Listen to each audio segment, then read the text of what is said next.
వి gold trusted gold buyers తాకట్టులో ఉన్న బంగారాన్ని విడిపించి ఈ రోజు ఉన్న మార్కెట్ ధరకే కొనబడును. మరిన్ని వివరాలకు సంప్రదించండి 7771077720. నమస్తే, వెల్కమ్ టు ఆర్టీవీ.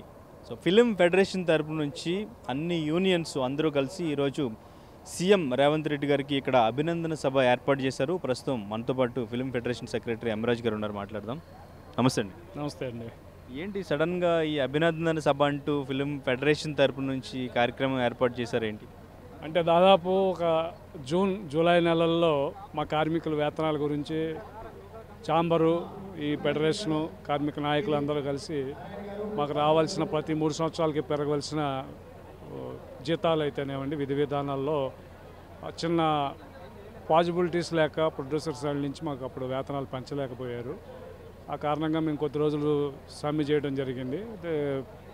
సీఎం గారి నుంచి ఆదేశాలు వెంటనే పనిలోకి వెళ్ళండి, మీ సమస్యలు ఏమైనా ఉంటే మేము తీరుస్తామని చెప్పి పంపించారు. ఆ రోజు మేము గవర్నమెంట్ నుంచి చెప్పిన దానికి కట్టుబడి మా కార్మికులు కొంచెం తగ్గ ఆ రోజు మన పనిలోకి వెళ్ళామండి. రీసెంట్గా కమిటీ వేశారు గవర్నమెంట్ నుంచి. ఆ కమిటీ వేసి మాకు ఏమైతే ఉన్నాయో అవన్నీ కూడా చేస్తామని చెప్పడం జరిగింది. రీసెంట్గా కమిటీ మీటింగ్ కూడా జరిగింది. సో ఆ సందర్భంగా ముఖ్యమంత్రి గారిని కలిసి మా విన్నపాలన్నీ తెలియజేశాం. చాలా సానుకూలంగా స్పందించి మీ అందరికీ న్యాయం చేస్తారని చెప్పినప్పుడు, సార్ మిమ్మల్ని ఒకసారి సత్కరించుకుంటాం సార్, ఇంతవరకు ఏ సీఎం గారిని మేము ఇలా పర్సనల్గా కలిసింది లేదు, ఏ మీటింగ్కి మా కార్మికుల తరపున వెళ్ళింది లేదు. వారి ఇంటికి పిలిచారండి. 24 మంది కార్మిక సంఘాల నాయకులందరినీ, 72 మంది కౌన్సిల్ సభ్యుల్ని ఇంటికి పిలిచి మర్యాద చేసి మాట్లాడారు. చాలా గౌరవించారు. అదే గౌరవాన్ని మేము ఇలా అందరం కలిసి మరి మా 24 కార్మిక సంఘాల యొక్క కృతజ్ఞతలు వారికి తెలియజేస్తూ, వారు అందరం కలిసి వెళ్ళలేం కాబట్టి వారిని ఆహ్వానించడం జరిగింది. వారు సరే ఈ అక్టోబర్ నెలలో డేట్ ఇస్తామని డేట్ ఇచ్చారండి. 2-3 రోజుల ముందర పర్మిషన్లు అవి పెట్టి తీసుకుని ఈరోజు పెట్టుకున్నాం. ఈ వాతావరణం ఇట్లా ఉంది, అందరూ వస్తారు. ఘనంగా వారిని సత్కరించుకుంటున్నాం, సన్మానించుకుంటున్నాం కార్మికులు చేస్తున్న న్యాయం గురించి. అంటే తప్ప ఇందులో ఏ విధమైన ఇది లేదండి. చాలా సంతోషంగా ఉంది. ఎందుకంటే ఒక ముఖ్యమంత్రిని 24 క్రాఫ్ట్లు కార్మికులు సంఘాలు, అలాగే 24 క్రాఫ్ట్ల లీడర్స్ కలిసి సన్మానం చేసుకోవడం, అలాగే మంత్రివర్యులు, మిగతా మంత్రివర్యులు అందరూ రావడం, మా కన్సర్న్ మినిస్టర్ గారు, అట్లాగే మా ఎఫ్డీసీ చైర్మన్ దిల్రాజ్ గారు, మా ఛాంబరు, కౌన్సిల్, మా అసోసియేషన్, మా ఇండస్ట్రీ అంతా. కాకపోతే మేము కార్మికులే ఎక్కువ ఉన్నాం కాబట్టి కార్మికుల సైడ్ నుంచి ఇన్వైట్ చేసాం కాబట్టి కార్మికులే ఉంటారండి. దీనికి కార్మికులు లీడ్ తీసుకుని వారికి సన్మానం సత్కారం చేసుకుంటున్నామండి. దీనికి మీరు సక్సెస్ఫుల్గా మీరు టీవీ ద్వారా అందరికీ తెలియజేసి అందరినీ రప్పించాల్సింది. ఇంకా ఎవరెవరు వస్తున్నారు, ఎవరెవరిని ఆహ్వానించారు? ఇండస్ట్రీ నుంచి ఎవరిని ఆహ్వానించారు? ఇండస్ట్రీ నుంచి ఓన్లీ కౌన్సిల్, ఛాంబర్ అండి. ముఖ్యంగా నిర్మాతల మండలి, అంటే ఫిలిం ఛాంబర్ ఉంటుందండి, నిర్మాతల మండలి, వారు కూడా ఈరోజు పాపం అందరూ షూటింగ్స్ అన్నీ కూడా నిలుపుదల చేసుకుని మా కోసం ఈరోజు ఒక్కరోజు వాయిదా వేసుకున్నారండి. రేపటికి కార్మికులకి ఇలా సన్మానం ఉందని అదే మేము వరకే పిలుచుకున్నామండి. ఛాంబర్, కౌన్సిల్, మా అసోసియేషన్ నేను పిలిచాము. ఇంకా మిగతా ఎవరిని పిలవలేదండి. కొద్దిమందినే పిలిచాము, 10 మందిలో. అంటే మేమే చేస్తున్నామండి, కార్మిక సంఘాల తరపు నుంచే సన్మానం చేస్తున్నామండి. కానీ ఆ 30% ఇష్యూ వచ్చినప్పుడు అన్ని యూనియన్స్ కూడా ఏకీభవించలేదు. అప్పుడు కొంతమందికి మాకు న్యాయం జరగలేదు, ఇంకా మాకు నష్టమే జరిగింది ఆ డెసిషన్ వల్ల అని చెప్పారు కదా. సో రేవంత్ రెడ్డి గారు ఇన్వాల్వ్ అవ్వడం వల్ల మీకేమైనా న్యాయం జరిగింది అప్పుడు? అవునండి, 200% జరిగిందండి. ఏదైతే మేము కోల్పోయామో 99 కాల్ షీట్లో కొంత పర్సెంటేజ్ తగ్గిందండి. అది వెంటనే అమలు చేస్తామని చెప్పారు. మొన్న మీటింగ్లో కూడా అన్నీ తీసుకున్నారండి. అట్లాగే మన ఆదివారాలు ఒకటి ఉందండి, అది కూడా మాట్లాడుతూ ఉన్నారండి. ఇవన్నీ అయిపోతాయండి. అట్లాగే మాకు రీసెంట్గా ముఖ్యమంత్రి వర్యులు ప్రమాద బీమా పథకం ఒకటి 5 లక్షలు కార్మికులందరికీ, అట్లాగా రాజీవ్ ఆరోగ్య బీమా పథకం, ఈ 2 కూడా మా కార్మికులకి అందరికీ అలర్ట్ చేశారండి. త్వరలో అది అమల్లోకి వస్తుందండి. ఈ సందర్భంగా మీ మీడియా ముఖంగా వారికి ప్రత్యేక ధన్యవాదాలు తెలియజేసుకుంటున్నాం. దిల్రాజ్ గారికి, ముఖ్యమంత్రి రేవంత్ రెడ్డి గారికి, అట్లాగే కోమటిరెడ్డి వెంకటరెడ్డి గారికి, తుమ్మల నాగేశ్వరరావు గారి మంత్రివర్యులు, అట్లా మిగతా వారు అందరికీ కూడా పేరు పేరున ధన్యవాదాలు. మాకు సపోర్ట్ చేసిన వారందరికీ, మీడియా వారందరికీ, ముఖ్యంగా దీన్ని మీడియా ప్రజల్లోకి తీసుకెళ్ళి మాకు ఇంత సహకారం ముఖ్యమంత్రి గారితో చేయించినందుకు అందరికీ కూడా ధన్యవాదాలు తెలియజేస్తున్నాను. లాస్ట్ కంటే ఒకవైపు జూబ్లీ హిల్స్ బై ఎలక్షన్ జరుగుతున్న టైంలో ఈ కార్యక్రమం పెట్టడం అనేది కరెక్టా కాదని కొంతమంది మాట్లాడుతున్నారు, వారికి ఏం చెప్తారు? అదేమి కాదండి, మేము 1 మంత్ ముందు అప్పటికి నోటిఫికేషన్ రాలేదండి, అడిగాము. వారు టైం చెప్పారండి, పర్మిషన్ తీసుకుని పెట్టుకుంటున్నానండి. ఈ ఎలక్షన్స్కి ఈ మీటింగ్కి ఎటువంటి సంబంధం లేదండి. ఇది ఓన్లీ మా కార్మికుల కోసం ఆయన కేటాయించిన సమయాన్ని మనం వాడుకోవాలని నిజంగా చెప్పాలంటే ఆల్ ఆఫ్ సడన్ ఇచ్చారు.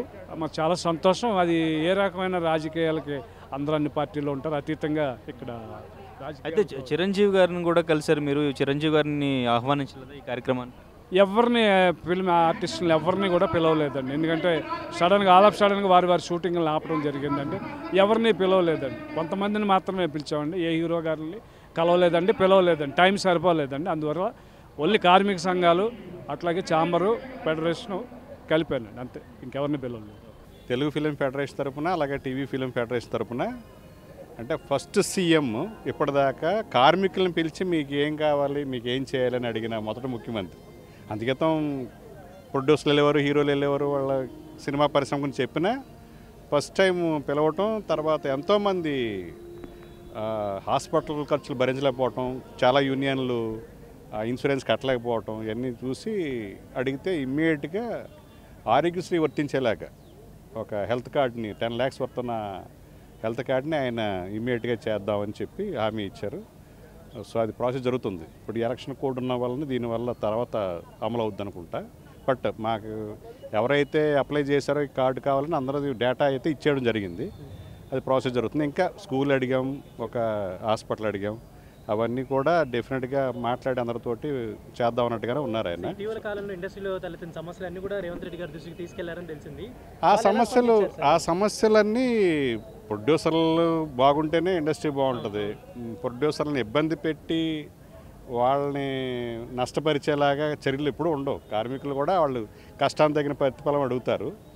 సో కంపారిజన్ కూడా ఉంటుంది కదా, అదర్ స్టేట్లో ఎలా ఇస్తున్నారు, ఈ స్టేట్లో ఎలా వస్తున్నారు అని. సో నా ఏమిడిగా చూసుకుని ఇదివరకంతా కూడా 30% ఎటువంటి నెగోషియేషన్ లేకుండా జరిగిపోయి, ఈసారి వాళ్ళు కూడా మా సినిమా పరిశ్రమ పరిస్థితి బాగాలేదు, థియేటర్ రెవెన్యూ కూడా తగ్గిపోయింది అనే దాని మీద వాళ్ళు కూడా కొంత నెగోషియేట్ చేయాలి, పెంచే హైక్ మీద పెంచాలన్నారు. అది ఆ విధంగా జరిగింది. సో ఇంకా ఏదైనా సమస్యలు ఉంటే కార్మికులకు సంబంధించి 24 క్రాఫ్ట్స్లో ఉన్న మెయిన్ 13 యూనియన్లు డైలీ వేజెస్ వాళ్ళు 24 క్రాఫ్ట్స్లో డైరెక్టర్స్ ఉంటారు, కెమెరామెన్ ఉంటారు, వాళ్ళందరూ సమస్య కాదు. డైలీ వేజెస్ అంటే production boys, production light men, ఏవైతే హెవీ వెయిట్స్ మోస్తూ ఎక్కువ టైం కష్టం అదే కష్టం మీద బతికే వాళ్ళు ఉన్నారో ఆ యూనియన్లో 13 ఉన్నాయి. సో వాళ్ళ టాలెంట్ బాగుంది, డైరెక్టర్కి ఇవ్వచ్చు, లేకపోతే హీరో చేయొచ్చు అనేది ఉండదు. వాళ్ళది అదే ప్రొఫెషన్ ఉంటుంది. సో దాంట్లోనే వాళ్ళు సేవింగ్ చేసుకున్నా, లైవ్లీహుడ్ జరగాలన్నా, ఫ్యామిలీకి ఏదైనా సేవింగ్ చేయాలన్నా కూడా ఇక్కడ సంపాదించిన దాంట్లోనే వాళ్ళు బతకాలి, ఏదైనా సెటిల్ అవ్వడానికి చేయాలి. సో అందుకని దాని మీద ప్రొడ్యూసర్లు కూడా కన్సిడరేషన్ ఉంటుంది. కష్టపడే వాళ్ళకి ₹1 ఇవ్వడానికి ఏముందని ఉంటుంది. సో ప్రొడ్యూసర్లు కూడా ఏంటంటే ఇప్పుడు పరిస్థితులు బాగాలేవు, మరీ అంత హైక్ చేయలేవు అనే దాని మీద ఎక్కువ అప్పుడు ఆ పరిస్థితి నెలకొంది ఆ టైంలో. సో అది లేబర్ కమిషనర్ ఆఫీస్లో ఫెడరేషన్ తరఫున ప్రొడ్యూసర్ల తరఫున కూర్చుని మీడియాగా ఒకటి ఫైనల్ అయింది. ఇంకా ఏమైనా సమస్యలు ఉంటే చెప్పుకోవచ్చు అని ఒక కమిటీని ఫామ్ చేశారు గవర్నమెంట్ తరఫున. లేబర్ కమిషనర్ ఆధ్వర్యంలో, జాయింట్ కమిషనర్ ఆధ్వర్యంలో అలా చేశారు. ప్రొడ్యూసర్లు 2, ఫెడరేషన్ నుంచి ప్రెసిడెంట్, సెక్రటరీ, వీళ్ళందరితోటి కమిటీ జరుగుతుంది. ఇంకా ఫస్ట్ మీటింగ్ అయింది మొన్న. ఇంకేమైనా సమస్యలు ఉంటాయి కార్మికుల తరపున అవి కూడా వాళ్ళు నోట్ చేసుకుంటారు. ఇంకా అవి కూడా ఇంకేమైనా సమస్యలు ఉన్నా కూడా కార్మికులకి న్యాయం చేసేలాగా వాళ్ళు చేస్తారు. అయితే ఇండస్ట్రీ పట్ల రేవంత్ రెడ్డి గారు అంటే ఎలా స్పందిస్తున్నారు సార్? మేము ఫస్ట్ డైరెక్టర్స్ ఈవెంట్ జరగడానికి పిలవడానికి వెళ్ళినాం. ఒక 5 నిమిషాల టైం ఉంటుంది అనుకున్నాం. బట్ 45 minutes మాట్లాడారు ఆయన ఏంటంటే ఆయన ప్యాషన్ను దీని ఒక ఇంటర్నేషనల్ హబ్ చేయాలి, క్లైమేటిక్ కండిషన్ కానీ గ్లోబల్ ఎదుగుతున్న సిటీ పరంగా కానీ దీన్ని చేయాలనే ఒక తపన కనపడింది. సార్ మాకు తోచిన సలహాలు ఎలా చేస్తే బాగుంటుందన్నాం. 45 minutes మాట్లాడారు సానుకూలంగా. ఆయన డెఫినెట్గా దీన్ని ఒక ఇంటర్నేషనల్ హబ్ చేయాలని దాంట్లో ఉన్నారు. సో దాని తగ్గ ఆలోచన, సంకల్పం మంచిదే. ఇప్పుడు కార్యాచరణ స్టార్ట్ అవ్వాలి. అది ఇంకా ఏదైనా కమిటీ వేసి ఈ ఇంటర్నేషనల్ హబ్ కావాలంటే ఏం చేయాలనే ఆలోచన పరులతోటి మాట్లాడి, అలాంటి ఐడియాస్ ఉన్న వాళ్ళని తో షేర్ చేసుకుని, నాలెడ్జ్ షేర్ చేసుకుని, అలాగే ఏదన్నా ఒక కార్యాచరణ డెఫినెట్గా చేస్తారు. ఆయనకు ఉంది, డెఫినెట్గా చాలా సంకల్పం గట్టిగానే ఉంది దీన్ని ఇంటర్నేషనల్ హబ్ చేయాలని. అయితే సార్ అంటే ఇప్పుడు ఈ అభినందన సభ సన్మాన కార్యక్రమం అనేది ఫిలిం ఛాంబర్ నుంచి ఇప్పుడు వరకు ఏం జరగదు. ఫిలిం ఛాంబర్ కాదు, ఇది ఫెడరేషన్ చేస్తుంది. ఫిలిం ఛాంబర్ కూడా వస్తున్నారు ఇప్పుడు, వాళ్ళు కూడా గెస్టులుగా వస్తుంది. ఫెడరేషన్ వాళ్ళదే కార్యక్రమం అని చెప్పేసి ఛాంబర్ నుంచి ఎందుకు చేయలేకపోయారు అని చెప్పేసి అడుగుతున్నారు కొంతమంది. అలా కాదు, ఎవరికి చేయలేదు కదా వాళ్ళు ఛాంబర్ తరఫున. ఇప్పుడు ఒక సందర్భం మాకు వచ్చింది, ఫెడరేషన్ తరఫున ఒక సందర్భం వచ్చింది. ఆయన సానుకూలంగా స్పందించి అందరికీ ముందు హెల్త్ కార్డు ఇవ్వటం, యాక్సిడెంటల్ ఇన్సూరెన్స్ 5 lakhs చేయటం, ఇవన్నీ చేశాడు కాబట్టి మనం కృతజ్ఞతాపూర్వకంగా మనం చేసాం. ప్రొడ్యూసర్లు కూడా వాళ్ళకి ప్రొడ్యూసర్ల తరఫున ఏదన్నా చేసినప్పుడు డెఫినెట్గా వాళ్ళు కూడా చేస్తారు. డెఫినెట్గా చేయకూడదు అనేది ఏముండదు అసలు. మన వాళ్ళు ఏదైనా ప్రోగ్రామ్ ఉంటే డెఫినెట్గా సినీ ఫీల్డ్ ఎప్పుడు ముందు ఉంటుంది. సార్ నమస్తే సార్, ఇవాళ ఫిలిం ఫెడరేషన్కి సంబంధించి రేవంత్ రెడ్డి గారికి ఒక చిన్న సభ ఏర్పాటు చేస్తున్నారు. ఏంటి దీనికి ముఖ్య కారణం ఏంటి? మీకు తెలిసిందేనండి, ఎప్పుడు ఫిలిం ఇండస్ట్రీ అనేది 24 క్రాఫ్ట్స్, ఈ 24 క్రాఫ్ట్స్ ఎంప్లాయీస్ ఈ మధ్య మీకు తెలిసిందే లాట్ ఆఫ్ డిస్కషన్స్ జరిగాయి. అందులో ఎప్పుడు ఒక స్టేట్ ముఖ్యమంత్రి గారు అనేది ఫిల్మ్ ఇండస్ట్రీకి చాలా హెల్ప్ అవుతుంది. ఒక స్టేట్లో ఫిల్మ్ ఇండస్ట్రీ పరంగా డెవలప్మెంట్స్ కానీ ఇది anything it depends on the cinematography minister and the chief minister. So ఈ ఫిల్మ్ ఇండస్ట్రీలో అన్ని కార్యక్రమాలకి the government is taking active part in helping out in solving the problems. So the entire film industry, the 24 crafts, film industry is a huge family with 24 crafts. So they were all decided, mana Mukhyamantri garini manam abhinandinchali, Mukhyamantri Revanth Reddy gariki for taking such a active participation in solving our problems. Alage Mukhyamantri garu Telangana state lo film ఇండస్ట్రీని ఒక major హబ్గా create చేయాలి, huge film hub for the our state. Already మీకు తెలిసిందే film industry ఎక్కువ మంది ఇక్కడే settle అయ్యి ఉన్నారు. Most of the studios, all major studios are here. So మనం తెలుగు సినిమాగా మా Telugu producers council, Telugu chamber of commerce, అలాగే మూవీ ఆర్టిస్ట్ అసోసియేషన్ అనేది మనకి రెండు కళ్ళు లాంటివి, రెండు రాష్ట్రాలు Telangana and Andhra Pradesh. So when the government అక్కడ కూడా ఆంధ్రప్రదేశ్ సీఎం గారితో ఫిల్మ్ డెవలప్మెంట్ పట్ల చర్చలు జరుగుతూ ఉన్నాయి. Lot of works are going on. So this is a gesture to thank the Telangana government, CM Revanth Reddy garu, for their help to the film industry.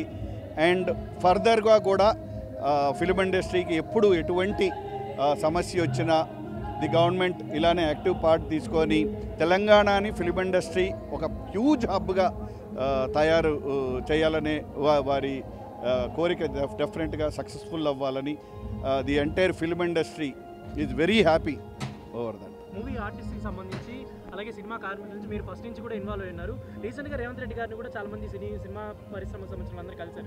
ఏం మాట్లాడారు అంటే ఆయన ఎలాంటి స్పందన ఇచ్చారు సినిమా అంటే మీకు తెలిసిందేనండి, మన ఫిలిం ఇండస్ట్రీ బాగుండాలంటే అన్ని సంఘాలు బాగుండాలి, పెద్ద నిర్మాతలు బాగుండాలి, చిన్న నిర్మాతలు. ఇప్పుడు సంవత్సరానికి 300 సినిమాలు వస్తే 40 పెద్ద సినిమాలు ఉంటే 260 చిన్న సినిమాలు ఉంటాయి.